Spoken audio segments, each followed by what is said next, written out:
मैं आपको बता रहा था कि ये जो डायरेक्शन ऑफ विंड से चेंज होता है from north east toward the north west, उत्तर पूर्व से उत्तर पश्चिम की ओर चलते चलते ये आप एरिया देख रहे हैं, या एरिया ये राजस्थान का नॉर्थ वेस्ट है, उत्तर और पश्चिम। तो यहाँ पर एक मरुस्थल बताया जा रहा था कि मरुस्थल कौन सा है, थार डेजर्ट, थार का महान मरुस्थल, अथवा इसे भारत का महान मरुस्थल भी कहते हैं। यहाँ का टेम्परेचर बहुत ज़्यादा रहता है गर्मी में, आप लोगों ने अनुभव भी किया होगा। And the temperature rise up more than 49 degree Celsius to 50 degree Celsius. 49 degree centigrade से लेकर के 50 डिग्री सेंटीग्रेड तक तापमान बढ़ जाता है। जब तापमान बढ़ता है तो डेंसिटी ऑफ एयर फैलती है, प्रेशर डिक्रीज होता है। अगर टेम्परेचर हाई है तो हवाएं गर्म होती हैं, और गर्म हवाएं जो है तो पृथ्वी पर दबाव कम करती हैं, तो वायुमंडलीय दबाव यहाँ कम होता है। और अकॉर्डिंग टू फेरल्स लॉ, फेरल ने जो एक किताब लिखी है जिसमें कि पूरा ग्लोबल विंड्स बताया गया है, भूमंडलीय पवनें वो कैसे चलती हैं, हमेशा अधिक वायुदाब से हवाएं निम्न वायुदाब की ओर चलती हैं। Winds always move from high pressure areas towards low pressure area. ठीक है, एटमॉस्फेरिक प्रेशर आप लोगों ने पढ़ा होगा कई जगह, फिजिक्स वगैरह में भी, व्हाट इज प्रेशर, तो प्रेशर की डेफिनेशन है, और the pressure which is exerted by air on the surface per area unit, that is called atmospheric pressure. ठीक है, तो प्रेशर यहाँ पर दबाव कम है, यहाँ पर ज़्यादा है, तो ये हवाएं धीरे धीरे आती हैं और इस तरह से रेनफॉल होती रहती है। तो नॉर्थ वेस्ट में पहुँचते पहुँचते, थार के मरुस्थल में पहुँचते पहुँचते वर्षा का औसत 25 सेंटीमीटर से लेकर के 50 सेंटीमीटर तक ही रह जाता है, समझ लीजिए।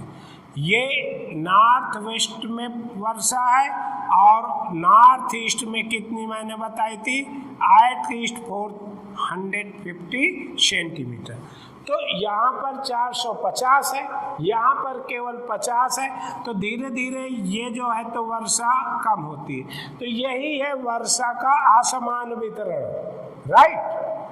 एक सा नहीं है पूरे भारत में, कहीं पर ज़्यादा पानी बरस रहा है, कहीं पर बाढ़ आ रही है, कहीं पर सूखा पड़ रहा है, लोग पानी के लिए परेशान हैं, कहीं पर इतना एक्सेस रेन है, इतनी पानी बरस रहा है कि लोग बाढ़ से परेशान हैं। आजकल भी आप देख रहे हैं, आज के दिनों में पता चला कि यहाँ पर सबसे ज़्यादा बाढ़ क्यों आती है, व्हाट इज द रीजन। ये कौन सा है, बिहार है, वेस्ट बंगाल है, ये कॉर्नर का एरिया है, यहाँ पर आजकल बहुत बाढ़ है, क्योंकि पानी यहाँ पर बरसता है। माउंटेन एरियाज में जो रिवर है वो धीरे धीरे पूरा पानी यहाँ पर आके इकट्ठा होता रहता है। इसकी वजह से बिहार में, वेस्ट बंगाल में सबसे ज़्यादा बाढ़ आती है। आ गया समझ में? ओके।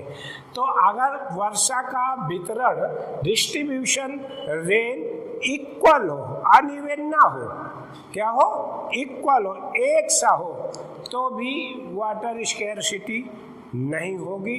तो एक कारण ये हो गया, आप ये एग्जाम्पल में जरूर लिखेंगे। दूसरा है adaptation of green revolution plan. Green revolution क्या होती है, हरित क्रांति। ग्रीन मतलब हरा, रेवोल्यूशन क्या है, क्रांति। तो ये है ग्रीन रेवोल्यूशन, हरित क्रांति। पहले तो आप बताओ कि हरित क्रांति का नाम आप लोगों ने किसी ने क्लास में सुना है, कभी पढ़ा है इसके बारे में? तमाम तरह की क्रांतियाँ पढ़ी, यूरोप की क्रांति, फ्रांस की क्रांति, रशियन रेवोल्यूशन, हरित क्रांति भी उसी तरह से। और ये भारत में लागू की गई। हरित क्रांति का क्या उद्देश्य था? हरित क्रांति का व्हाट वाज द पर्पस? कोई क्यों बनाई गई और इसे क्यों अडॉप्ट किया गया, नहीं मालूम? बोलिए। ओके, नाउ हरित क्रांति, it was formulated in 1960s decades. 50 और 60 के डिकेड में जो है तो हरित क्रांति का फॉर्मुलेशन पॉलिसी बनाई गई। और ये पॉलिसी जब बनाई गई उसका एक कारण था। हमारी जो भारत की पंचवर्षीय योजनाएं हैं, पंचवर्षीय योजनाएं जानते हो? भारत की प्रथम पंचवर्षीय योजना स्वतंत्रता के बाद 1950-51 में बनाई गई थी। और जब पंचवर्षीय योजना बनती है वो 5 साल के लिए बनती है। और 5 साल के लिए क्यों बनती है? क्योंकि 5 साल ही गवर्नमेंट का कार्यकाल होता है। और गवर्नमेंट 5 साल तक, एक बार कोई भी सरकार है वो इलेक्ट होने के बाद 5 साल तक चलती है। अगर कोई व्यवधान आ गया तो 5 साल में गवर्नमेंट डिसॉल्व भी हो जाती है, भंग हो जाती है, नया इलेक्शन होता है। लेकिन जो पंचवर्षीय प्लान बना दिए जाते हैं उसी प्लान के तहत थोड़ा मोड़ा अमेंडमेंट कर लेते हैं। सरकार आई, उनको अच्छा न लगा तो उसको थोड़ा अमेंडमेंट कर दिया, लेकिन कोई उसको हटाता नहीं। उसमें थोड़ा थोड़ा क्या करते हैं, चेंज कर लेते हैं अपने आधार पर और उस नीति को उसको आगे बढ़ाते हैं। तो ये जो द्वितीय पंचवर्षीय योजना बनाई गई उसमें सबसे ज़्यादा बजट भारत ने कृषि के क्षेत्र में दिया था। किस क्षेत्र में? बजट पास होता है, धन कितने करोड़ रुपए शिक्षा में, इतने बजट जो है तो आपको एग्रीकल्चर में, इतना बजट आपको जो है तो इंडस्ट्री में दिया, इतना डिफेंस को दिया। तो ये अलग अलग सेक्टर वाइज बजट। तो सबसे बड़ी प्राथमिकता भारत ने कृषि में दी। कृषि में क्यों दी? क्योंकि एक बार बहुत बड़ा अकाल पड़ा था जिसमें कि भारत में भूखमरी आ गई थी। और उस भूखमरी में कम से कम 4 लाख पीपल का आइडिया था कि इतने लोग मारे गए हैं। तो उस समय हमें अमेरिका से खाद्यान्न का आयात करना पड़ा था। और वहाँ से जो खाद्यान्न उन लोगों ने भेजे थे भारत में, मुझे नहीं कहना चाहिए, ये बहुत ही घटिया किस्म का गेहूं भेजा गया था। और जब बाद में सर्वे हुआ तो ये पाया गया कि जो गेहूं उन्होंने भारत में लोगों को खाने के लिए भेजा है वो वहाँ पर मत्स्य पालन और पिगरीज फार्म के लिए अलॉट किया जाता है। इतनी थर्ड क्वालिटी का ग्रेन अमेरिका ने भारत को भेजा था। उस समय ये महसूस किया गया कि भारत इतना बड़ा देश है और भारत में इतनी बढ़िया सॉइल्स हैं, मिट्टियाँ हैं, मैदान हैं, तो हम अगर ज़्यादा से ज़्यादा खाद्यान्नों का उत्पादन करें तो भारत एक आत्मनिर्भर सेल्फ डिपेंडेंट कंट्री बन सकता है। और भारत को कभी भी भूखों नहीं मरना पड़ेगा और न भारत जो है खाद्यान्नों का बाहर से आयात करेगा। तो हरित क्रांति जब लागू की गई इस डिकेड में तो एक नारा दिया था लाल बहादुर शास्त्री ने हरित क्रांति का, अधिक अन्न उपजाओ, है ना। अधिक अन्न उपजाओ का मतलब ये था कि ज़्यादा से ज़्यादा भारत को हरा भरा प्रदेश, राज्य सभी बने भारत के, और अधिक से अधिक गेहूं का उत्पादन किया जाए ताकि आगे आने वाले समय में भारत एक आत्मनिर्भर बने। तो वो है adaptation of green revolution. Bharat में हरित क्रांति लागू की गई।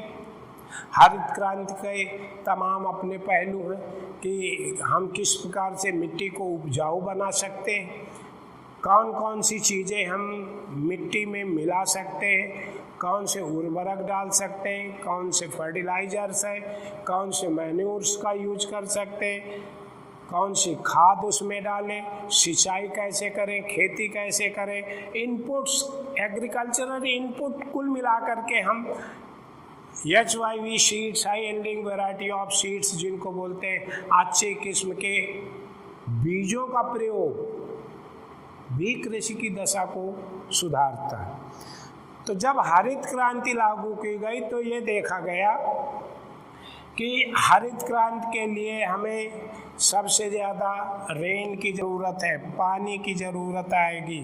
पानी की सप्लाई हमको कहाँ से मिले? वाटर। ठीक है, कृषि के लिए सबसे आवश्यक क्या है?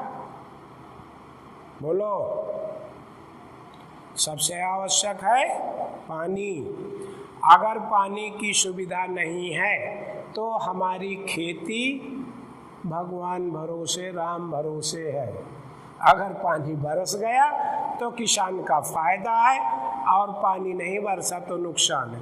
हो सकता है कि ऐसे टाइम में पानी बरसे जब वास्तव में फसलें हमारी पूरी की पूरी खराब हो जाए। इसलिए हरित क्रांति के समय में सबसे पहले जो सुविधा दी गई, that was the facility of irrigation, सिंचाई की सुविधा। सिंचाई की सुविधा के लिए पानी चाहिए, तो तमाम ट्यूबवेल्स लगाए गए, बोरवेल्स लगाए गए, कैनाल्स बनाए गए जो नदियों से निकाली गई।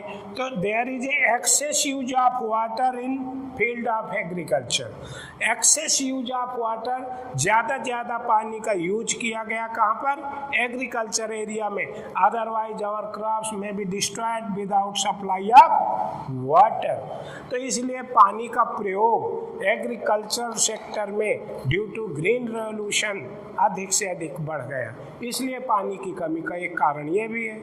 उत्पादन बढ़ा, कृषि अच्छी हुई, उसका बैड इफेक्ट आया कि पानी की कमी हो गई। सिंचाई के लिए पानी ज़्यादा चाहिए। और आप जानते हो कि कोई भी चीज़ है, अगर वो लाभदायक है तो उसके कहीं ना कहीं नुकसान या कुछ बुरे परिणाम भी होते हैं। जैसा कि मान लो डेवलपमेंट में आप देखते हैं कि किसी के लिए डेवलपमेंट बेटर है, किसी के लिए नुकसानदायक है। जैसे मान लो पंचवर्षीय योजनाओं में मान लो नदी घाटी परियोजना या बांध बना दिया। बांध बनाने के लाभ हैं तो बांध बनाने की हानियाँ भी हैं, दोनों हैं। लाभ ही लाभ नहीं है, कुछ हानियाँ हैं। तो advantage and disadvantage of dams. Advantages of science अगर आप पढ़ते हो तो science is a good master as well as a bad servant भी कहते हैं हम। अगर उसके कुछ लाभ हैं तो कहीं ना कहीं उसके कुछ ऐसे परिणाम हैं जो वास्तव में नुकसानदायक है। तो हमें लाभ ज़्यादा देखने, अपना फायदा ज़्यादा देखना है, अपना नुकसान कम करना। Now third point is industrialisation. क्या बेटा? इंडस्ट्रियलाइजेशन, औद्योगिकरण। देखिए, थोड़ा सा मैं बताऊंगा कि when the India became independent, so there was very few number of industries in our country. British से भारत को छुटकारा मिला, भारतीय लोगों ने प्रयास किया और ब्रिटिशर्स को किसी तरह से रिमूव किया, हटाया। उस समय भारत की स्थिति औद्योगिक क्षेत्र में ये थी, एक एग्जाम्पल है कि even India import paper pen from British और फ्रॉम इंग्लैंड। ये भारत की उद्योग की स्थिति कि भारत को एक पेपर पिन भी मंगाना होता था तो इम्पोर्टेड होती थी। वो कहने का मतलब है कि बहुत छोटी सी सुई, बहुत छोटी सी पेपर पिन भारत नहीं बनाता था। तो नेक्स्ट 5 ईयर प्लान में आफ्टर एग्रीकल्चर 1960s के बाद जो थर्ड 5 ईयर प्लान बना, उस तीसरी पंचवर्षीय योजना में India has given the first priority and the maximum budget for the development of industry. Industry के उद्योगों को बढ़ाने के लिए भारत ने बहुत प्रयास किया और मैक्सिमम इंडस्ट्रीज जब बढ़ी उस समय Indira Gandhi she was the prime minister of India और इन्होंने अपने उद्योगों को बहुत बढ़ाया। लाल बहादुर शास्त्री ने कृषि में बहुत विकास किया, इन्होंने उद्योगों को बहुत बढ़ाया। तो जब औद्योगिकरण हुआ तो बच्चों आप जानते हो कि व्हाट आर द रिक्वायरमेंट और फैक्टर ऑफ इंडस्ट्री। एक उद्योग को चलाने के लिए हमें क्या क्या ज़रूरत है। जैसे मान लो लैंड, कुछ लैंड लगेगी कहीं जहाँ इंडस्ट्री लगाएंगे। Then you have to required raw material. Raw material कोई भी चीज़ आप बना रहे हो, प्रोडक्ट तैयार कर रहे हो, तो उसके लिए कुछ कच्चा माल चाहिए basically. Then requirement of capital, पूंजी की रिक्वायरमेंट है। And the capital, it may be physical capital और it may be working capital, दो तरह की है। मशीनें खरीदा, बिल्डिंग बनाई, पूंजी से बनी, ये फिजिकल कैपिटल हो गई। लॉन्ग टर्म आपको जो है तो इनकम देती है। आपने एक बढ़िया सा मकान बनाया, बंगला बनाया, रेंट पे दे दिया और उससे आपको लगातार इनकम मिल रही, तो फिजिकल कैपिटल है, हमारी एक परमानेंट आय का स्रोत है। इसी तरह एक वर्किंग कैपिटल होती है। जैसे मान लो आपने 5 लोग रख लिए, उद्योग में काम कर रहे हैं, इंडस्ट्री आपकी चल रही है, मंथली पेमेंट आपको करना है, तो कुछ कैश अमाउंट चाहिए, वो वर्किंग कैपिटल है। इसके बाद वाटर, जल, पानी की सुविधा। All industries they are using water as a raw material, कच्चे माल की तरह पानी का प्रयोग है।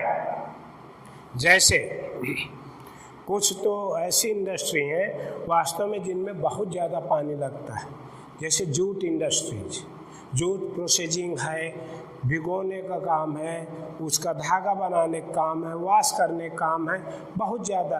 तो आप देखेंगे वेस्ट बंगाल में सबसे ज़्यादा 90% jute industries they are located side by side of river Damodar. ये ब्लू कलर से है, ये रिवर दामोदर है, ये वेस्ट बंगाल है, बांग्लादेश के बगल में। तो यहाँ पर सबसे मैक्सिमम जूट इंडस्ट्रीज भारत की लगी है। कॉटन टेक्सटाइल में आप देख लो, उसमें भी पानी लगता है। कुछ नहीं तो basic industry, backbone of industries कही जाती हैं आयरन एंड स्टील प्लांट, लोहा इस्पात उद्योग, ये आधारभूत उद्योग कहे जाते हैं, बेसिक हैं, प्राइमरी हैं, की इंडस्ट्री कह सकते हैं। सभी उद्योग, all industries they are depending basically for their own requirement on the iron and steel industries. Even मशीनें जो बनाते हो आयरन स्टील बना रहे हैं, उनके जो पार्ट्स हैं जो खराब हो रहे हैं वो भी वही बना रहे हैं। And these industries they require huge amount of water, बहुत ज़्यादा मात्रा में इन उद्योगों को पानी चाहिए। अगर आप देखें कि भारत में क्या बता सकते हो, how many iron and steel plant in India, total number of, Bharat में कुल कितने बड़े उद्योग हैं, लोहा इस्पात उद्योग, जिनको हम इंटीग्रेटेड स्टील प्लांट कहते हैं। आयरन का भी काम होता है और स्टील, दोनों बेटा अलग अलग है, आयरन और स्टील। ये आयरन एंड स्टील, कोई आयरन इंडस्ट्री है और कुछ जो है लोहा और इस्पात उद्योग है। कितने हैं नहीं मालूम, देयर आर ओनली 10 बड़े उद्योग हैं भारत के। और स्वतंत्रता के टाइम में there was only 1 Tata iron steel company, TISCO, Jamshedpur. Jamshed ji ने इसको लगाया था और अभी ये है, और ये सबसे भारत का प्राथमिक पहला कारखाना था जो कि टाटा जी, जमशेद जी ने इसको लगाया था। उसके बाद में लगा राउरकेला स्टील प्लांट, और धीरे धीरे अब हमारे पास में 10 है, कर्नाटक में ज़्यादा हैं, एक भिलाई है आपके इसमें छत्तीसगढ़ में, टाटा आयरन यहाँ पर झारखंड में है, देन दुर्गापुर है वेस्ट बंगाल में। इस तरह से हमारे पास अब 10 कारखाने इतने हैं और 430 कारखाने इतने जो मिनी स्टील प्लांट कहलाते, छोटे उद्योग कहलाते, वो भी लोहा और इस्पात का काम करते। लेकिन ये 10 जो है तो बड़े कारखाने, इन कारखानों के लिए भी बहुत ज़्यादा मात्रा में वाटर सप्लाई चाहिए। ठीक है, तो ये जो औद्योगिकरण हुआ, और अब आप लोग मैप में थोड़ा सा अंदर जाके पढ़ेंगे तो अगर हम देखें तो ज़्यादातर ये steel plant they are located side by side of river, either in the side of dams. इनके लिए जो पानी की सप्लाई है। जैसे राउरकेला स्टील प्लांट है, हीराकुंड डैम है, इंडिया का लॉन्गेस्ट डैम है, ब्लू कलर में दिखाया गया है। यहाँ पर राउरकेला स्टील प्लांट है, ये महानदी पर स्थित है और इसको पानी यहाँ से मिलता है। सुवर्ण रेखा नदी है, सुवर्ण रेखा नदी के पास में टाटा आयरन स्टील प्लांट है, इसको पानी सुवर्ण रेखा रिवर से मिलता है। ये यहाँ पर ये Durgapur iron steel plant Karnataka में है।